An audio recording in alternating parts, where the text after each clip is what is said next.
he realized that his mother couldn't actually hear him. Because of the time delay for delivery of messages across space, his mother was talking to him, but unable to pick up his replies, which were still travelling towards her across the vastness of space. In fact, his mother could have broadcast her message hours or even days before, and no longer be poised to receive his replies. George's heart sank. It was too weird to be talking to his mother and yet not be talking to her at the same time. "George Greenby," she carried on, "what did you think you were doing, speeding off on that wretched spaceship and giving us all the fright of our lives?" The line broke up into static, and George just heard a hum and a fizz. "I didn't realize," he bleated pointlessly into the receiver, knowing his mother couldn't hear him. "It wasn't meant to be like this." At the time, spontaneously hijacking the spaceship Artemis had seemed brilliantly adventurous, but it also felt as though it had a built-in ending. Immediately after launch, he and Boltzmann would gain control of the spaceship, putting it into orbit around the Earth. After a few circuits of their home planet, they would decelerate out of orbit and return home. And even if his parents were so angry with him that he was grounded for the rest of his life, it would still have been worth it to experience spaceflight in a real spacecraft. But this was not the way it happened. The Artemis, it turned out, moved to a music all its own. It seemed to come with a pre-plotted course and didn't respond to any attempts to change it. Instead, it had exited the Earth's atmosphere like a cannonball. The grey face of the moon had flashed past as the Earth receded into the distance, fading rapidly to just a point of light in the dark, one dot among thousands. Now they were tearing through space, bright lights of stars flashing past the windows. The control panel of the ship had resisted all Boltzmann's attempts to take over. The two of them were as powerless as the cargo of green lettuces they had found installed in a special growing segment of the ship. Just as the space salad slowly grew, so they would have to wait until the Artemis revealed the purpose of this voyage. Were they going to Mars, which George had thought was the original destination for the spaceship?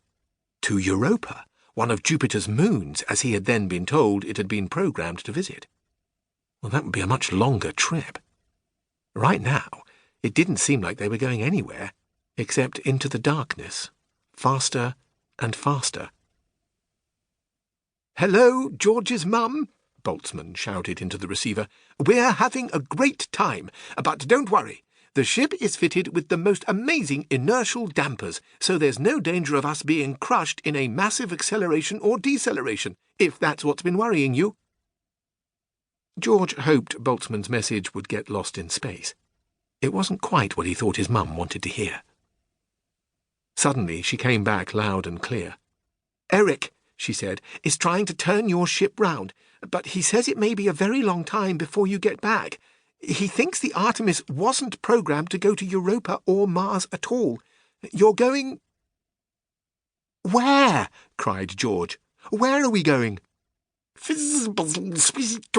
said his mother, as the message broke up. "Shh! Mum!" cried George, who wanted nothing more at that moment than to be at home in his bedroom in his ordinary house on his normal, boring street with his little sisters, while his mum was in the kitchen and his dad was out in the garden chopping up wood to power the family's homemade generator. This vision of home was suddenly so clear that it was like being there for real. George saw himself walk in from the garden and sniff the air. His mother was baking some of her famous broccoli muffins. His sisters were building and knocking down towers made out of cherry-wood bricks, while the steady thwack of his father's axe drifted in from outside. It was home. It was where he belonged. "Poof!" went the amplifier.